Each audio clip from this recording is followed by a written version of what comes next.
नमस्कार दोस्तों। आज सुनते हैं रस्किन बांड की कहानी बांसुरी वाला। दूर तक अजगर की तरह फैली सड़क पर सारे दिन बसों, कारों, साइकिलों, मोटरसाइकिलों, तांगों, इक्को और बैलगाड़ियों का रेला बहता ही रहता।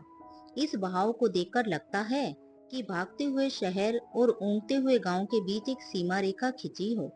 एक ही देश भीतर भीतर दो हिस्सों में बटा हो। एक वो हिस्सा जिसके बारे में कमला थोड़ा बहुत जानती है और दूसरा वो जिसे उसने कभी देखा ही नहीं।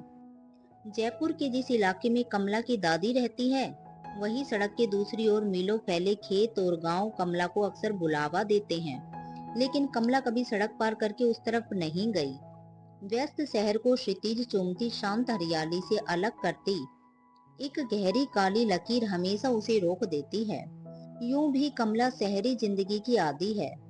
इंग्लैंड हो, लंदन हो, मानचेस्टर, भारत में भी दिल्ली, जयपुर जैसे बड़े शहर, बारिशों के शहर मानचेस्टर से धुंधलाते झुलसाते सूरज वाला ये गुलाबी शहर बेशक कई मायनों में अलग है। जैसे यहाँ की मिट्टी, यहाँ की खुशबू और यहाँ वहाँ बिखरे चटक रंग। फिर भी बहुत कुछ ऐसा है जिसे वहाँ से जोड़ा जा सकता है। दौड़ते लोग, हाथों से फिसलता पैसा, बसों की आपाधापी, स्कूलों की कदम ताल, पार्टियां, टीवी। कमला ने यही देखा है और यही वो जानती है। उसका परिवार मैनचेस्टर में है। वहाँ उसके पापा एक बहुत बड़े डॉक्टर हैं। वो इंग्लैंड में पढ़ रही है, लेकिन अभी गर्मी की छुट्टियों में कमला अपनी दादी के पास वक्त बिताने आई है। दादी का घर जयपुर के बाहरी इलाके में है, जहाँ दादी के अलावा एक घरेलू नौकर और एक बूढ़ा दरबान रहता है। कमला सोचती है कि दादी की खामोश जिंदगी में कुछ पल के लिए ही सही आवाजों का रास्ता खोल दे, ताकि यादों में नई यादें जुड़ सके। पर कब तक? उसके पास वक्त बहुत कम है, बस गर्मी की छुट्टियां। वैसे भी जयपुर की गर्मी यानी खाली आसमान और जलते सूरज की जंग में पिघलती धरती, आग के कुएं में खाक होता वक्त कमला को याद दिलाता रहता है कि इंग्लैंड जाने से पहले उसे एक बार सड़क के पार उन खेतों में जाना है, जिन्हें छत पर चढ़कर जाने कितनी बार उसने अपनी आंखों से छुआ है। आजकल आजकल करते करते अब बस 2 दिन बचे हैं। 2 दिन बाद उसे दिल्ली से लंदन की फ्लाइट लेनी है। लेकिन उसका सपना, मन ही मन फैसला कर कमला दोपहर का इंतजार करने लगी। दोपहर को जब दादी माँ नींद में थी और नौकर बाजार में, कमला पिछले दरवाजे से निकली और दौड़ पड़ी। सड़क पर जमा रेत उसकी ठोकरों से, आते जाते वाहनों से टकराती आवाज सी यहाँ वहां उड़ रही थी। धूल के गुबार में डूबी कमला किनारे उगे पेड़ों की छांव से खेलती खेलती खेतों के नजदीक पहुंची। अचानक लगा जैसे दुनिया बहुत बदल गई। अनबुझ, अनसुलझे रहस्यों से भरी, नरम नरम, रंगीन। थोड़ा डर, थोड़ा रोमांच लिए कमला अचरज से देखने लगी। खेतों में अनाज आकाश की नीलिमा को मथते समंदर की तरह छलांगे मार रहा था। नीम और बरगद के पेड़ों के सहारे बनी छोटी छोटी झोपड़ियों की लंबी कतार, पास ही आग उगलती ऊंची चिमनी, टूटी फूटी ईंटों का लाल चूरा, पकने का इंतजार करती कच्ची ईंट, और सामने थोड़ी दूरी पर कुएं के चक्कर लगाता ऊंट। कमला 2 कदम बढ़ी। दादी ने शहर में अकेले निकलने से मना किया था, मगर ये शहर नहीं था और उसे पता था कि ऊंट लोगों पर हमला नहीं करता। निश्चिंत सी कमला चलती रही और जब वो ऊंट के पास पहुंची, उसे हैरानी हुई ये देखकर कि ऊंट के आसपास कोई भी नहीं है। ऊंट कुएं से जुड़े पहियों को खुद ही घुमा रहा है, जिससे पानी निकलकर खेतों तक अपने आप पहुंच रहा है। कमला आंख फाड़े ऊंट को घूर रही थी, लेकिन कमला के वहां होने से ऊंट पर कोई फर्क नहीं पड़ा। वो पहले की तरह होले होले चलता रहा, एक छोर से दूसरे छोर तक। यहाँ किसी को तो होना चाहिए। आम से लदे पेड़ की ओर बढ़ती कमला सोच रही थी, और सचमुच पेड़ के नीचे कोई सोया हुआ था। कोई, यानी एक लड़का। गंदी शर्ट, सफेद शर्ट, धूप में झुलसी सावली देह, उलझे बाल, धूल भरे पैर और हथेली में कैद एक बांसुरी। ये लंबी टांगों वाला एक दुबला पतला सा लड़का था, लेकिन कमला को लगा कि जरूर वह बहुत मजबूत होगा, क्योंकि उसका शरीर कठोर होकर भी लचीला था। कमला ने इससे पहले कभी किसी देहाती को इतने नजदीक से नहीं देखा था। अनजाने ही वो उसके बहुत पास चली गई, इतने पास कि उसकी परछाई ने लड़के के चेहरे पर पड़ती धूप को रोक लिया। लड़का जाग गया। पहली नजर कमला पर पड़ी। नजरों ने सवाल किया पर कमला यूं ही खड़ी रही। घुटनों को झाड़ते हुए लड़के ने पूछा, तुम कौन हो? आवाज से मन की कपकपाहट को साफ पकड़ा जा सकता था। आखिर भरी दोपहर की नींद पहली बार किसी अनजान लड़की के साए तले खुली थी। कौन जाने, कोई हवा तो नहीं। मैं कमला हूँ, इंग्लैंड से आई हूँ। मेरा मतलब है विदेश से। वैसे मैं यहीं की हूँ, भारत की, इसी मिट्टी की। तुम कौन हो? मैं गांव का सबसे ताकतवर लड़का, रोमी नाम है मेरा। मैं पहलवानी करता हूँ और तैराकी भी, पेड़ों पर भी चढ़ सकता हूँ, रोमी ने शान से जवाब दिया। और तुम देर तक सो भी सकते हो? कमला ने भोलेपन से पूछा। रोमी सिर हिलाकर मुस्कुराया। मैं ऊंट की पूरे दिन रखवाली करता हूँ, पर ये खाता बहुत है। कहते कहते रोमी को याद आया कि उसे भी भूख लगी है। इन दिनों रोज ही फाके हो जाते हैं। कभी कुछ मिला तो मिला, वरना दिन भूखा ही गुजर जाता। जमीन पर कुछ पके हुए आम गिर गए थे। रोमी ने उन्हें उठाया और एक कमला को दिया। थोड़ी देर के लिए उनके बीच खामोशी छा गई। अरे भाई, आम खाते खाते कोई कैसे बोल सकता है? इस पेड़ पर बहुत सारे तोते हैं, आम खत्म कर हाथ धोते हुए कमला ने कहा। उसने सबसे ऊंची डाल पर गुपचुप बातें करते 4 तोते देख लिए थे शायद। हाँ, और ज्यादा आम यही बिगाड़ देते हैं, रोमी ने पत्थर उछालते हुए कहा। पत्थर चूक गया, पर खतरे को भाप सारे तोते उड़ गए। चमकती धूप में एक छटांक रंग धुल गया हो जैसे। चमकती धूप में एक चटंग रंग घुल गया हो जैसे। तुम तैरते कहाँ हो? कमला ने पूछा। कुएं में। हट पगली, मैं मेंढक नहीं हूँ, समझी? यहाँ से थोड़ी दूर एक नहर है, वहाँ चलो तुम्हें दिखाऊं। खेतों के सहारे सूखी पत्तियों पर चलते हुए एक पक्षी का जोड़ा उनके ऊपर से पंख फड़फड़ाता गुजरा। दूसर आसमान में उड़ती उतरती उड़ान मानो कुछ कहना चाहती थी। कमला को दादी की कहानी याद आ गई। ये पंछी पुण्यात्मा है, क्योंकि भगवान शिव के कंठ की तरह इनका भी गला नीला है। शिव जिन्होंने पूरी सृष्टि को बचाने के लिए समुद्र में से निकला विष पी लिया था, पता है तुम्हें? कमला ने पूछा तो रोमी ने सिर हिला दिया, पर उसे कहानी पसंद आई। मन ही मन कमला की जगह थोड़ी और ऊंची हो गई। इससे ज्यादा और वो सोच भी क्या सकता था। तभी एक नन्ही सी गिलहरी रास्ता काटकर भागी। गिलहरी भी तो भगवान की जीव है, रोमी ने कमला से कहा। कन्हैया, जो मेरी तरह किसान के घर पैदा हुए थे, वो गिलहरी को बहुत प्यार करते थे और अक्सर उसकी पीठ पर हाथ फेरते थे।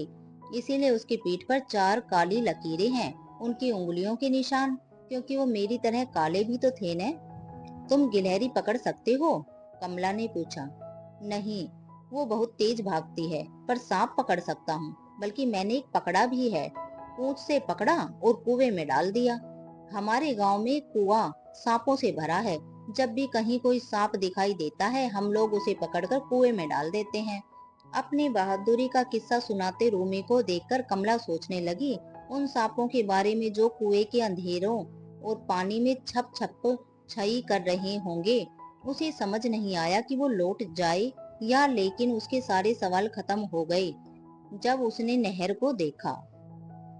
बस 8-10 मील में सिमटी छोटी सी नहर, कमर तक गहरा पानी, जिसकी सतह पर ठहरी मिट्टी साफ दिख रही थी। अपने होश में कमला पहली बार ऐसे मटमैले पानी को देख रही थी। तुम इसमें उतरना चाहोगी? रोमी ने पूछा। नहीं, तुम जाओ। रोमी तो अपने तैराकी के हुनर दिखाने के लिए पहले ही तैयार था। किनारे पर उगी घास में पैर जमा, हवा में हाथों को तान, लंबी सांस खींचकर उसने छलांग मारी। यकीनन ये एक नाकाम सी कोशिश थी, पर कमला खुश हुई। रोमी बहाव के उलट तैरने लगा और फिर मछली की तरह पलटकर सीधे। जब सारे दांव दिखाकर रोमी पानी से बाहर निकला, उसके पूरे शरीर पर मिट्टी लगी थी। एक बार तुम भी चलो न, पानी गहरा नहीं है, ये गंदा है। गंदा? ये तो मिट्टी है, मिट्टी में क्या गंदा है? ऊंट तो मिट्टी पसंद है, भैंसें भी मिट्टी से प्यार करती है, रूमी ने समझाया। मैं ऊंट नहीं हूँ और न ही भैंस। ठीक है, तुम्हारी मर्जी। अंदर न सही, किनारे किनारे तो चल सकती हो।